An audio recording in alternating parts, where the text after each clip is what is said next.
आपने कभी नहीं सोचा होगा कि एक आईटी बिल्डिंग जैसी जगह जहां हर कोना कैमरों से भरा होता है, वहां भी कोई ऐसा कोना हो सकता है जहां कुछ छुपकर आपको देख रहा हो। यह कहानी है विवेक झा की, जिसने मुंबई के वर्धान टेक पार्क की बहुमंजिला बिल्डिंग की 13वीं फ्लोर पर नाइट शिफ्ट में बैकएंड डेटा एग्जीक्यूटिव करीब 5 साल काम किया।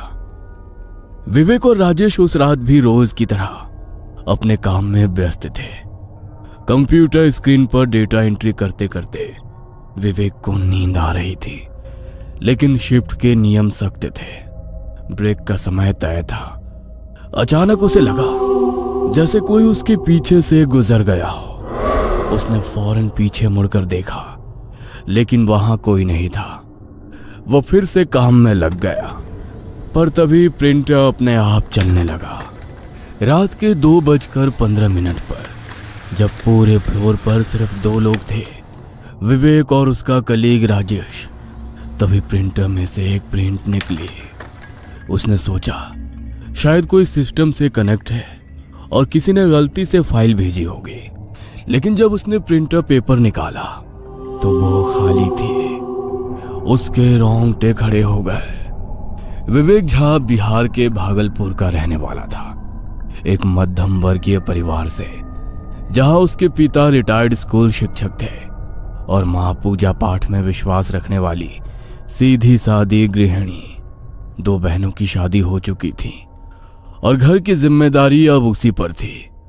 उसने कंप्यूटर साइंस में डिप्लोमा किया था और कुछ छोटे कामों के बाद उसे मुंबई के वर्धान टेक पार्क बिल्डिंग में बैकएंड डेटा एग्जीक्यूटिव की नौकरी मिल गई। राजेश उत्तर प्रदेश के बरेली से था। वो विवेक से 2 साल सीनियर था और पिछले 1 साल से उसी कंपनी में काम कर रहा था। राजेश तेज और स्मार्ट था, लेकिन व्यवहार में शांत था और नाइट शिफ्ट को लेकर उसका नजरिया था कि काम में शांति मिलेगी।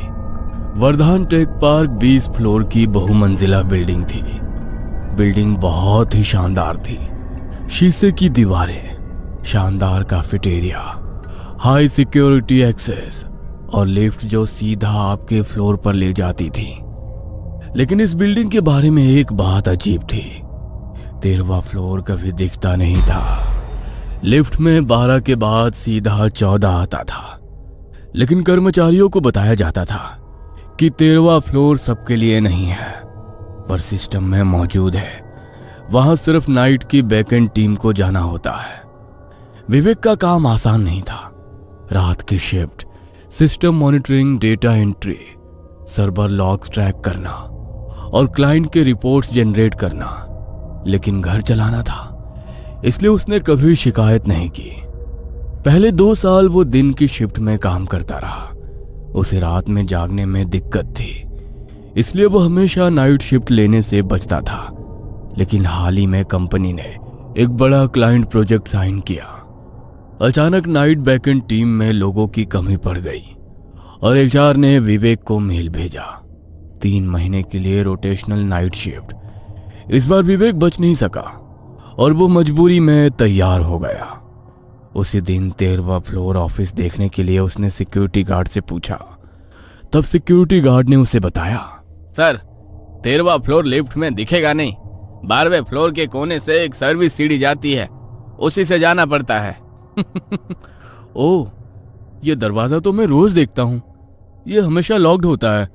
मुझे नहीं पता था कि इसके पीछे सीढ़ी है। सर दिन में ये लॉक्ड रहता है क्योंकि दिन में यहाँ कोई नहीं जाता, सिक्योरिटी गार्ड ने बताया। ये सब सुनते वक्त भी विवेक के दिमाग में शिफ्ट अलावेंस और ओवर टाइम की रकम घूम रही थी।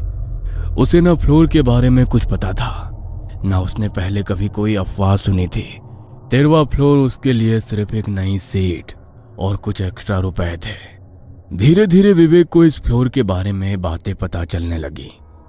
उसी शिफ्ट में काम करने वाला उसका एक कलीग राजेश, जो पिछले साल से इसी बिल्डिंग में था, एक दिन चाय के दौरान बोला, तुझे पता है इस फ्लोर के बारे में क्या बातें फैली हैं? लोग कहते हैं कि यहाँ रात में अजीब अजीब चीजें होती हैं। ये फ्लोर हॉन्टेड है। पर मेरा तो मानना है कि ये सब लोगों ने नाइट शिफ्ट से बचने के लिए कहानियां बना रखी है। अगर कुछ होता तो कंपनी इसे छिपा नहीं सकती थी। विवेक ने भी उसकी बात मानकर हंसते हुए सिर हिला दिया, लेकिन उसके दिल के किसी कोने में एक बेचैनी थी। तभी उसी रात एक घटना हुई जिसने उसके उस मजाक को चुप करा दिया। रात के करीब 2:15 पर दोनों अपने अपने डेस्क पर बैठे थे। अचानक प्रिंटर अपने आप चलने लगा। राजेश बोला, अबे किसी ने डॉक्यूमेंट भेजा होगा। विवेक ने जब प्रिंटर से कागज निकाला तो वो खाली था। राजेश ने मजाक में कहा, भूतों ने अपना रेज्यूमे भेजा होगा। शिफ्ट के दौरान विवेक के बगल के सिस्टम पर सीसीटीवी की स्क्रीन चलती रहती थी, जो आमतौर पर सिक्योरिटी रूम से लिंक थी। कोई उसे ऑफ नहीं करता था, क्योंकि कई बार सिक्योरिटी खुद उसे ऑन छोड़ देते थे। विवेक उस स्क्रीन की ओर ध्यान नहीं देता था, लेकिन कभी कभी अनजाने में उसकी नजर चली जाती थी। उसे दिखता कि कॉरिडोर में लोगों की हलचल है, कोई चल रहा है, शायद सिक्योरिटी है। उसने खुद को कई बार समझाया। एक रात विवेक ने सीसीटीवी में एक परछाई देखी और अगले पल उसी फुटेज में कोई उसकी कुर्सी के पीछे खड़ा है। राजेश चिल्लाया, विवेक पीछे देख। विवेक पलटा, पर पीछे कोई नहीं था। दोनों कुछ पल तक चुप रहे, एक दूसरे की ओर देखते हुए। विवेक का शरीर सुन्न पड़ गया। उसने हेडफोन लगा लिए, पर गाने सुनते सुनते उसका दिमाग अब डर के सन्नाटे में डूब गया था। ये विवेक और राजेश के लिए पहली बार डर का अनुभव था, पर उन्होंने तय किया कि ये बात दोनों किसी को नहीं बताएंगे। उन्हें लगा कि कोई उनकी बातों पर यकीन नहीं करेगा और सब लोग उन्हें डरपोक समझेंगे। और ये भी डर था, शायद अफवाह फैलाने के लिए कंपनी उन्हें जॉब से ना निकाल दे। इस फ्लोर पर एक मीटिंग रूम था, एकदम कोने में। वो हमेशा बंद रहता था। एक रात राजेश पानी लेने के लिए पेंट्री गया था। तभी विवेक अकेला बैठा लॉग फाइल देख रहा था कि उसके हेडफोन में अचानक शोरगुल सुनाई दिया, जैसे बहुत सारे लोग एक साथ बोल रहे हो। हालांकि प्लेलिस्ट में कोई म्यूजिक ट्रैक नहीं चल रहा था। वो हड़बड़ाकर उठा और आवाज अचानक से बंद हो गया। उसकी नजर मीटिंग रूम नंबर 3 की ओर घूमी।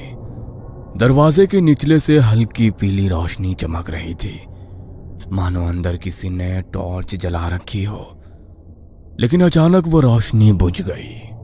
विवेक को शुरू से ही इस कमरे को लेकर उत्सुकता थी, इसलिए एक रात ब्रेक टाइम पर उसने सिक्योरिटी गार्ड से पूछा, ये मीटिंग रूम नंबर 3 हमेशा बंद क्यों रहता है? कोई मीटिंग तो कभी यहाँ होती नहीं देखी। गार्ड ने पहले तो टालने की कोशिश की, लेकिन फिर धीरे से बोला, सर, पुराने लोग कहते हैं इस कमरे में कुछ ठीक नहीं है। पहले यहाँ मीटिंग्स हुआ करती थी, लेकिन फिर एक बार कुछ अजीब हुआ, उसके बाद से इसे बंद रखा जाता है। कुछ दिन बाद एक रात राजेश हाथ धोने के लिए कॉरिडोर के आखिरी वॉशरूम में गया। अंदर घुसते ही ट्यूबलाइट झटके से जल बुझने लगी, मानो कोई उसके ऊपर फड़फड़ा रहा हो। उसने जल्दी जल्दी हाथ धोए, लेकिन जैसे ही बटन बंद किया, पूरे बाथरूम की लाइट एक पल में गुल हो गई। गहरा सन्नाटा, पर नल से गिरती बूंदों की टकटक और किसी के धीमे कदमों की चुर्राहट सुनाई दे रही थी। राजेश मोबाइल की फ्लैशलाइट जलाकर बाहर की ओर भागा। दरवाजा खोलते ही कॉरिडोर की लाइट से एक झटके में वापस जल गई, लेकिन अंदर अब भी घोप अंधेरा था। डर से हड़बड़ाया राजेश लौटकर सीधे विवेक के डेस्क पर आया। भाई, तूने वॉशरूम की मेन लाइट ऑफ कर दी क्या? मैं तो यहां से हिला भी नहीं, सारी लाइट्स ऑन है। राजेश ने पलटकर देखा। वाकई बाहर से वॉशरूम की लाइटें ऑन थीं और अंदर ट्यूबलाइट्स फिर से जल रही थी। दोनों एक दूसरे से बातें करने लगे।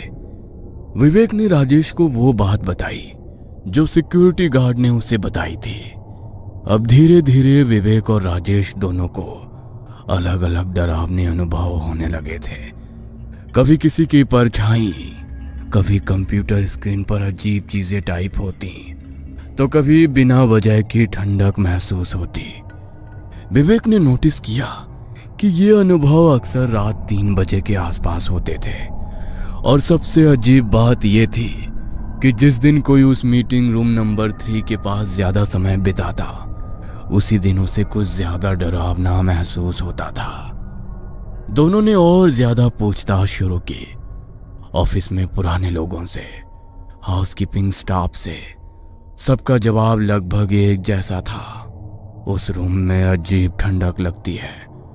कई बार अंदर से खुद ब खुद आवाज आती है और जो भी देर रात उस रूम के पास बैठा हो उसे कुछ अजीब चीजें दिखती हैं। यह सब सुनकर विवेक का डर और बढ़ गया। ऐसा लगने लगा था जैसे उस कमरे के भीतर कोई ऐसी शक्ति थी जो आसपास मौजूद हर चीज पर असर डाल रही थी। एक रात करीब 3:10 पर उस कमरे से कुछ आवाज आई। विवेक और राजेश उस कमरे के पास गए तो उन्हें दरवाजे के नीचे से लाइट जली दिखी। विवेक धीरे धीरे उस ओर बढ़ा। दरवाजा बंद था, लेकिन अंदर से हल्की हल्की आवाजें आ रही थी, जैसे कोई दबी आवाज में बात कर रहा हो। उसने राजेश से सिक्योरिटी को कॉल करने के लिए कहा, लेकिन किसी ने फोन नहीं उठाया। डर कर वो वापस अपनी डेस्क पर लौटे तो विवेक का सिस्टम ऑन था और उसकी स्क्रीन पर एक लाइन टाइप हो चुकी थी, तुमने दरवाजा क्यों नहीं खोला। विवेक और राजेश अब इस फ्लोर के माहौल से अंदर ही अंदर डरने लगे थे।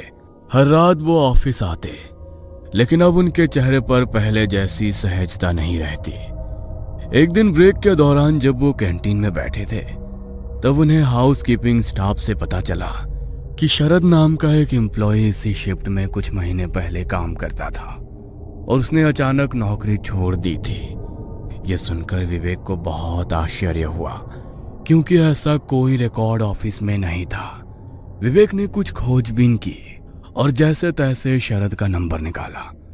फोन पर बात करने पर शरद पहले टालम टोल करने लगा, लेकिन जब विवेक ने उसे बताया कि वो भी अब उसी मीटिंग रूम नंबर सीसीटीवी के अनुभव से गुजर रहा है, तो शरद कुछ पल चुप रहा और फिर धीरे से बोला, मिलो मुझसे, लेकिन किसी और को मत बताना। अगले दिन शाम को एक छोटे से चाय स्टॉल पर दोनों मिले। शरद पहले बहुत घबराया हुआ था, हाथ कांप रहे थे, आवाज थरथरा रही थी। शरद ने बताया, उस मीटिंग रूम में एक बार एक एम्प्लॉय की मौत हो गई थी। नाइट शिफ्ट में ओवरटाइम के दौरान स्ट्रेस से हार्ट अटैक आया। कंपनी ने ये बात छुपा ली ताकि कंपनी की इमेज ना खराब हो जाए, लेकिन कहते हैं तभी से उसकी आत्मा वहीं पर है। क्या तुमने खुद कुछ देखा है? शरद की आंखें डबडबा गई। देखा? अरे वो हर रात मेरी सीसीटीवी स्क्रीन पर बैठा होता था और एक रात तो सीसीटीवी में मैंने खुद को उस रूम में बैठा देखा, लेकिन असली में तो मैं अपनी कुर्सी पर था। उस रात के बाद मैंने शिफ्ट बदलने की रिक्वेस्ट की, लेकिन किसी ने नहीं मानी और उन्होंने उस रूम का कैमरा बंद कर दिया। फिर एक रात मैंने उसी मीटिंग रूम का दरवाजा खोल दिया। मैं आज तक नहीं बता सकता कि उस कमरे में क्या था। बस इतना जान लो, वहां कुछ है जो किसी को भी अपने जैसा बना सकता है। इतना बताकर शरद वहां से चला गया। उस रात विवेक ने शरद की सारी कहानी राजेश को बताई। दोनों ने तय किया कि वो सीसीटीवी कैमरे ऑन करके उसकी रिकॉर्डिंग सेव करेंगे। उन्होंने पिछली 3 रातों की फुटेज सेव कर ली और पेन ड्राइव में डाल दी। सुबह होते ही उसने एचआर को मेल किया कि वो अब से ऑफिस नहीं आ सकता और मीटिंग रूम नंबर 3 के बारे में कुछ गंभीर बात है। लेकिन कुछ ही देर में उसके सिस्टम की स्क्रीन काली हो गई और एक अजीब फॉन्ट में लिखा था, तुमने जो देखा जो किसी को नहीं देखना चाहिए था। वह घर गया और सोने की कोशिश की। जब वो सोकर उठा और देखा तो पेन ड्राइव गायब थी। उसका लैपटॉप ऑन था और स्क्रीन पर फिर वही लाइन, शिफ्ट 13 छोड़ नहीं सकते।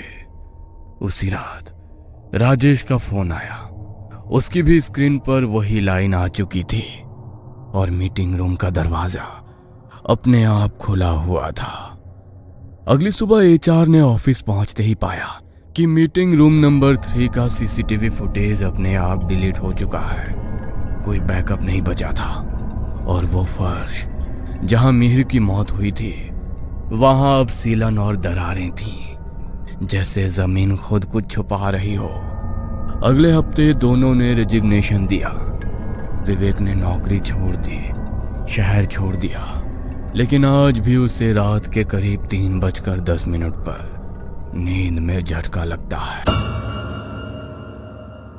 ये कहानी आपको अच्छी लगी हो तो हमें सब्सक्राइब करें, हमारा इंस्टाग्राम और फेसबुक पेज जरूर फॉलो करें। अगर आपके पास ऐसी ही कोई कहानी हो तो हमें कमेंट बॉक्स में भेजें। हम कोशिश करेंगे कि अगली एनिमेटेड स्टोरी आपकी होगी।